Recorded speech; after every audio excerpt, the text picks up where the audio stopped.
my name is Michael MacDonald. I am a system architect with the Logic E9 team in Milwaukee, and today I'm going to show you how to use the shear wave elastography option on the newest release of the Logic E9.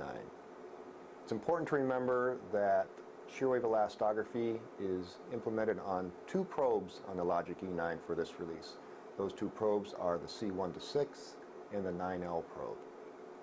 Alright, to begin with, we will enter elastography mode. That is done via the button on the touch panel.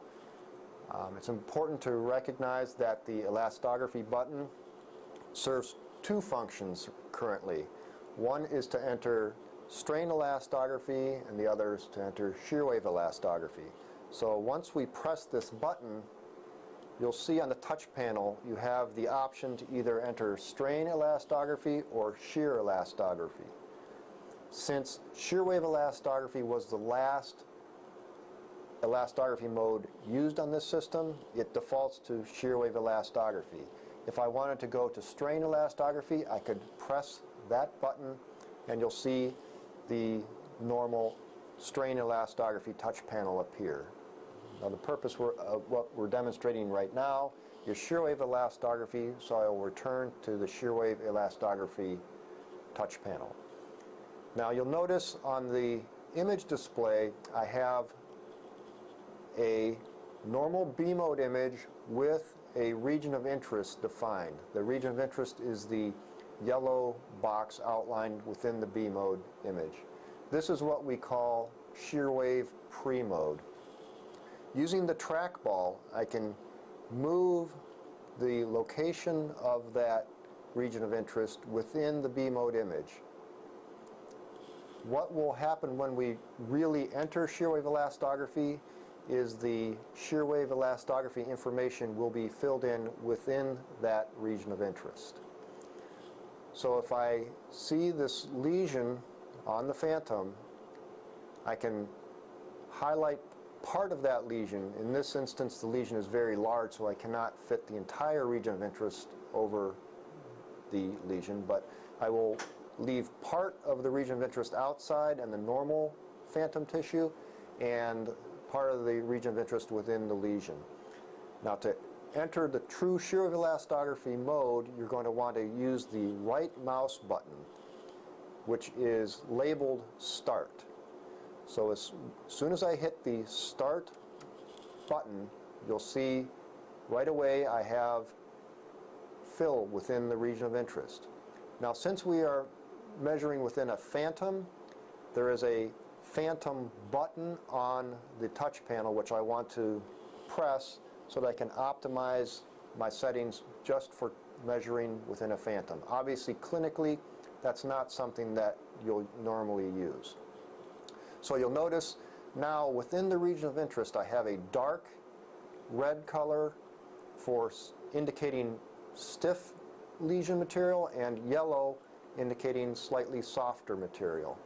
Another important piece of information to realize is the clock you see spinning in the upper right hand corner up here.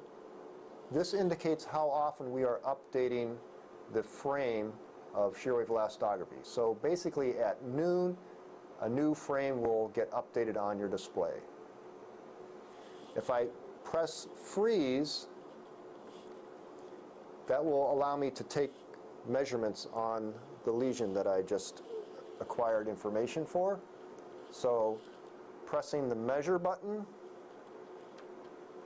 I immediately get a display of another region of interest, and that allows me to position a small region of interest, a small circle within the larger shear wave region of interest. I want to move this particular circle right now because it is going to span both the hard lesion and the softer outside. So I will press the caliper button to position it out in the softer material, and then I will press set.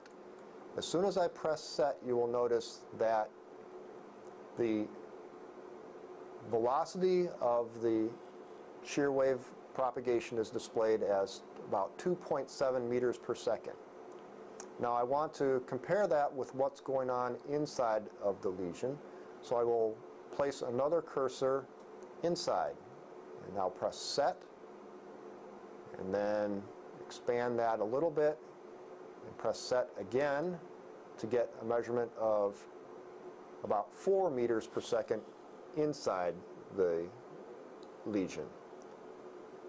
So we've allowed the users to position up to 12 different smaller regions of interest or circular ROIs within this exam. So I will not expand that to 12 for sake of keeping this short, but typically in a liver exam what the users want to do is, again, for liver, what they want to do is just measure a homogeneous section of the liver to get an idea of the degree of fibrotic tissue or basically the stiffness of the overall liver. They're not typically looking for lesions as we're seeing right here.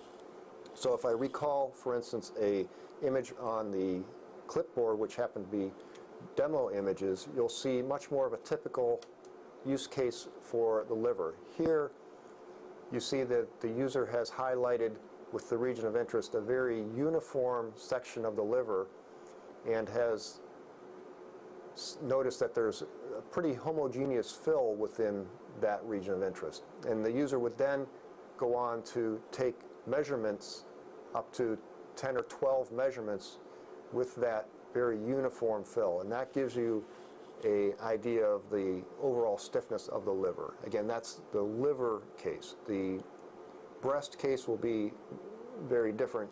That is typically the case where you're looking for individual lesions. All right, so now I will explain how to use the 9L with shear wave elastography. Now I've selected the 9L probe, but it's very important to recognize that my previous model was the abdomen.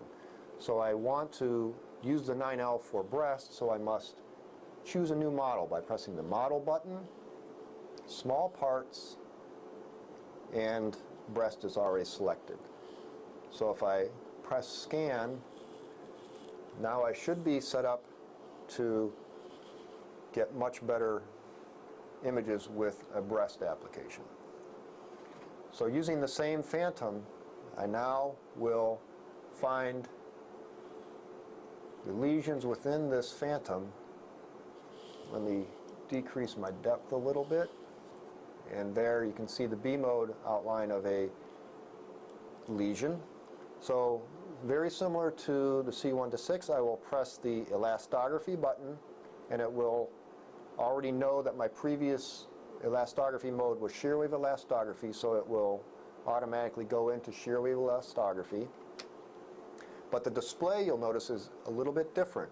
Here we default to a side-by-side display, where the left side is the B mode image and the right side is what will be the shear wave elastography image. This is very similar to what we do in strain elastography, so we wanted to keep the workflow very similar. So seeing that the lesion is roughly highlighted by my region of interest, I will again press the start button, and right away you see that the lesion pops out on the right hand side. In fact, I will once again also press the phantom button, realizing that the tissue that I'm imaging here is a phantom, and you'll see that the lesion is very well defined and very well characterized by the shear wave propagation through that cyst.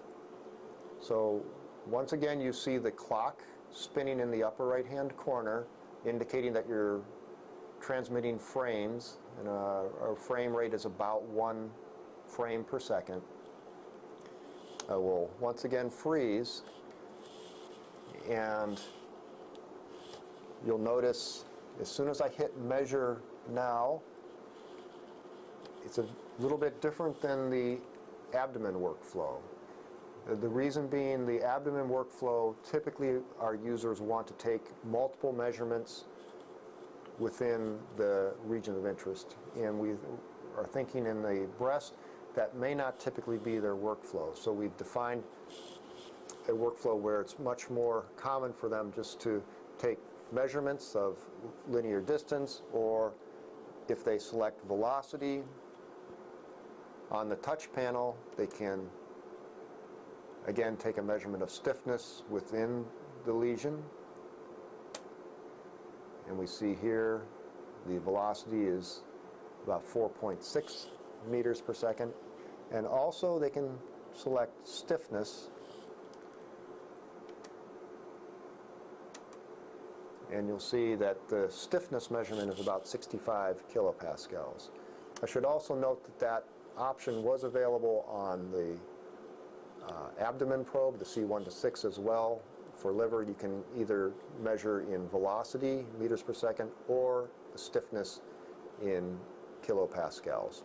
The choice is very much up to the user, and some users will only want to use meters per second, some users will only want to use kilopascals, but typically one user or one site will always use one or the other.